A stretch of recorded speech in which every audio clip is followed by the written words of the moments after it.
नमस्कार, मैं हूं साक्षी राय और आप देख रहे हैं खरी बात। जैसा कि हमने कहा था और आपको भी बेसब्री से इंतजार था, क्षेत्र की सबसे बड़ी पंचायत क्षेत्र पंचायत यानी कि ब्लॉक प्रमुख के चुनाव के लिए होने वाले महामुकाबले का। आइए देखते हैं जंग कुर्सी की।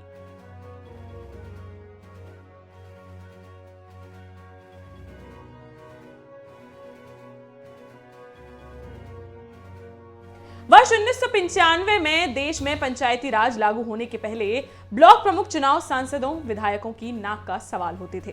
पूरे जिले की निगाहें गांव-गांव में होने वाले प्रधानों के चुनाव पर टिकी होती थी। प्रधान ही राजनीति की मुख्य भूमिका में होते थे। प्रधान के हाथों में गांव की पूरी बागडोर तो होती ही थी, साथ ही ब्लॉक प्रमुख और जिला पंचायत सदस्य भी प्रधानों के द्वारा ही चुने जाते थे। उन दिनों चुनाव में धन बल का कोई भी खास प्रभाव नहीं होता था। बुंदेलखंड की राजधानी और जिगर कहे जाने वाले 1857 की क्रांति की वीरांगना महारानी लक्ष्मीबाई की कर्मभूमि झांसी के जिले और जालौन की सीमा को जोड़ने वाला यह ब्लॉक वैसे तो झांसी जिले की गरौठा विधानसभा क्षेत्र का चर्चित ब्लॉक माना जाता है, पर लोकसभा क्षेत्र की दृष्टि से इसे जालौन गरौठा क्षेत्र से जोड़ा गया है। आजादी के बाद से ही इस क्षेत्र ने जिले की राजनीति को दिशा देने और बड़े बड़े उलटफेर करने का काम किया है। उत्तर प्रदेश में सरकारें भले ही बदलती रही हों, पर इस ब्लॉक की राजनीति में सत्ता और सरकारें कोई बड़ा फर्क नहीं डाल पाई। यहां जिसका भी दबदबा रहा, उनके प्रत्याशी या तो निर्विरोध जीते या फिर एक तरफा। अन्य प्रत्याशी या तो लड़े नहीं और लड़े भी तो गिनती के वोट पाकर उन्हें संतोष करना पड़ा। पिछले 50 से 60 वर्षों पर नजर डालें तो लगभग 30 वर्षों तक कांग्रेस पार्टी का और 25 से 30 वर्षों से यहां समाजवादी पार्टी का कब्जा चला आ रहा है। हम बात कर रहे हैं झांसी जनपद के ब्लॉक मौठ की। यहां एक बार जिस पार्टी या नेता का कब्जा हो जाता है, आसानी से उनका राज हटा पाना संभव नहीं होता। पिछले वर्षों के राजनीतिक उतार चढ़ाव और चुनाव पर नजर डालें तो इसमें से 6 चुनाव में लगातार कांग्रेस पार्टी के ब्लॉक प्रमुख बनते रहे हैं। जिले में कांग्रेस के कई गुट होने के बाद भी यहां समथर एस्टेट राज परिवार के राजा और कांग्रेस सरकार में मंत्री रहे रणजीत सिंह जूदेव का ही सिक्का चला। वहां की राजनीति का आलम तो यह था कि राजा ने जिसके हाथ में अपनी मोहर दे दी, वही मौठ ब्लॉक का राजा बन गया। जातिगत आधार पर देखें तो आजादी के बाद से अब तक मौठ ब्लॉक में पिछड़ी जातियों के ही ब्लॉक प्रमुख बनते रहे हैं। कांग्रेस और राजा समथर के उस दौर में समथर क्षेत्र का दबदबा मौठ पर भारी रहा और शुरुआत में जौरा के बाबूलाल यादव निर्विरोध ब्लॉक प्रमुख बने। इसके बाद राजघराने का मन बदला और सन 70 के दशक में ब्लॉक की चाबी साकिन में कांग्रेसी और राजा समर्थक गुर्जर परिवार के लल्ला यशवंत सिंह गुर्जर के हाथों में आ गई। लल्ला यशवंत सिंह जी लगातार 2 बार मौठ के ब्लॉक प्रमुख रहे। 1980 के दशक में ब्लॉक प्रमुख ही समथर के साकिन में ही रही, पर रिपुसुदन सिंह गुर्जर निर्विरोध ब्लॉक प्रमुख बने। यही वो दौर था जब कांग्रेस पार्टी के एकाधिकार और समथर राजघराने को राजनीति में भारतीय जनता पार्टी के कुंवर मानवेंद्र सिंह से कड़ी चुनौती मिलने लगी थी। हालात इतने बदले कि 1980 में राजा समथर से विधानसभा का चुनाव हारे कुंवर मानवेंद्र सिंह ने 1984 के विधानसभा चुनाव में राजा समथर को हराकर क्षेत्र में ही नहीं, उत्तर प्रदेश में बड़ा उलटफेर कर दिखाया। इसके बावजूद 1985 में हुए ब्लॉक प्रमुख चुनाव में कांग्रेस और राजा समथर के प्रत्याशी अवधेश प्रताप सिंह की निर्विरोध तासपोशी हुई। 1989 के विधानसभा चुनाव में बरसों से राजनीति में काबिज कांग्रेस की हार और जनता दल भाजपा की प्रदेश में बनी सरकार के बावजूद राजा समथर ने गरौठा विधानसभा का चुनाव जीतकर अपना दबदबा फिर दिखाया। कांग्रेस की सरकार चली जाने से ऐसे में कमजोर होती राजघराने की साख और ताकतवर होते विरोधियों से सावधान राजा समथर ने 1990 में हुए ब्लॉक प्रमुख चुनाव में अन्य किसी पर भरोसा ना करते हुए अपने किले के किलेदार और बेहद विश्वस्त रामाधार सिंह पर दांव लगाया।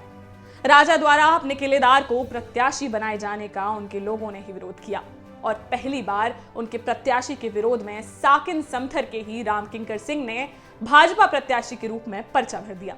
उधर जनता दल की ओर से मौठ क्षेत्र के ताकतवर नेता लखन बाबा कुंडार ने भी ताल ठोक दी।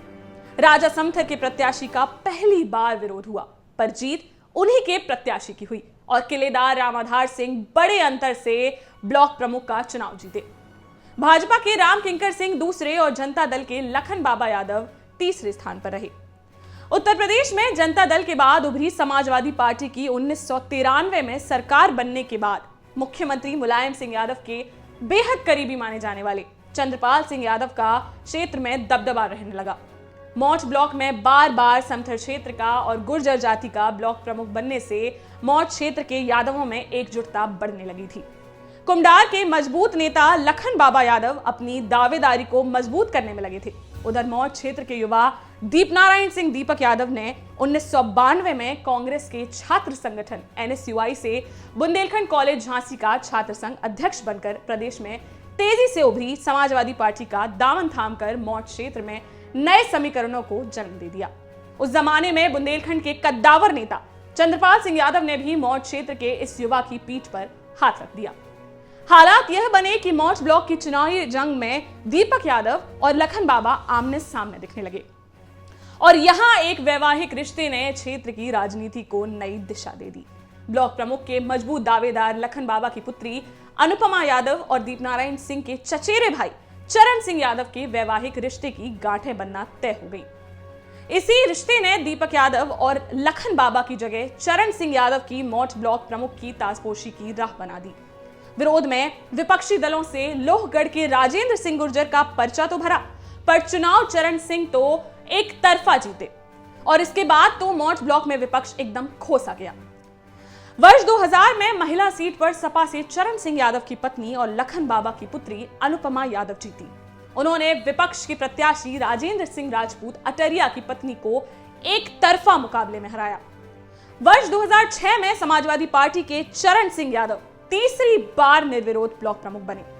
2010 में बहुजन समाज पार्टी की सरकार थी, सीट अनुसूचित जाति के लिए आरक्षित कर दी गई। बसपा सरकार का इतना दबदबा था कि मौठ के पड़ोसी चिरगांव ब्लॉक में समाजवादी पार्टी पर्चा भी न भर पाई और बसपा प्रत्याशी निर्विरोध जीते। परंतु मौठ में सपा के चरण सिंह यादव के प्रतिनिधि के रूप में प्रभा कोमल सिंह ने पर्चा भरा। बहुजन समाज पार्टी ने पसैया से निर्वाचित BDC का पर्चा तो भराया, पर उससे गिनती के वोट मिले। एक तरफा चुनाव में प्रभा ब्लॉक प्रमुख बनी और अप्रत्यक्ष रूप से ब्लॉक में फिर चरण सिंह यादव का कब्जा हो गया। वर्ष 2015 के चुनाव में भी फिर वही कहानी दोहराई गई। समाजवादी पार्टी के प्रत्याशी के रूप में विधायक दीपनारायण सिंह यादव के चचेरे भाई चरण सिंह यादव निर्विरोध जीते और 5वीं बार मौठ के ब्लॉक प्रमुख बने।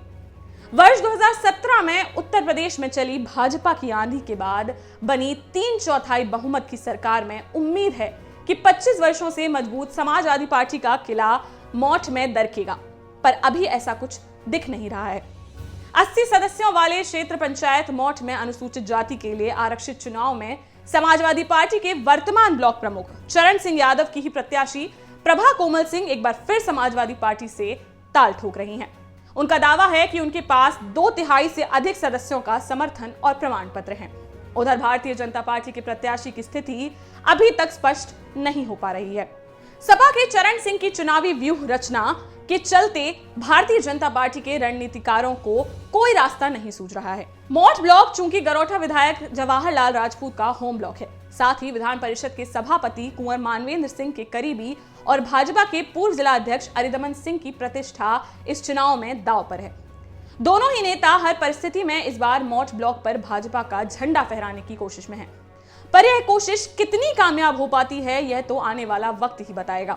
उधर जातिगत आंकड़ों पर नजर डालें तो 13 यादव, 18 अहरवार, 6 लोधी, 5 पाल, 4 बरार, 3 कुशवाहा, 3 नाई सहित अधिकांश वोट पिछड़ी जाति के हैं। समाजवादी पार्टी के पूर्व विधायक दीपनारायण सिंह यादव भाजपा की सत्ता के बावजूद हर हालत में लगातार 6वीं बार पार्टी का ब्लॉक प्रमुख बनाने का दावा कर रहे हैं। फिलहाल आज की स्थितियों पर गौर करें तो मौठ ब्लॉक में समाजवादी पार्टी के प्रत्याशी का पलड़ा भारी नजर आ रहा है। चुनाव की तिथियों को लेकर सरकार का कोई इशारा नहीं मिलने से चुनावी जंग अभी निर्णायक दौर में नहीं पहुंची है। चुनाव में अभी वक्त है। राजनीति के धुरंधरों ने अभी पासे फेंकने शुरू नहीं किए हैं। बिसात बिछने को है, गोटे बिठाई जा रही हैं। यह राजनीति है, एक पल में इधर और दूसरे पल में उधर। ऐसे में चुनाव के रुझान को स्पष्ट करना अभी जल्दबाजी होगी। पर मौठ ब्लॉक की राजनीति जोड़ तोड़ उठापटक पर रहेगी हमारी पैनी नजर, और ऊंट किस करवट बैठता है फिर लाएंगे हम आपके सामने। इंतजार करिए हमारे अगले विश्लेषण का, जंग कुर्सी की। मॉर्च ब्लॉग का राजनीतिक विश्लेषण आपको कैसा लगा, ये कमेंट और लाइक करके हमें जरूर बताइए। फिर मिलते हैं, तैयार रहिए, जल्द ही आपसे मिलते हैं जिले के किसी दूसरे ब्लॉग के रुझान को लेकर। नीचे लाल रंग में दिए गए सब्सक्राइब बटन और बेल आइकॉन को भी दबाइए, जिससे हमारा अगला वीडियो हो आपके सामने। देखते रहिए खरी बात साक्षी राय के साथ।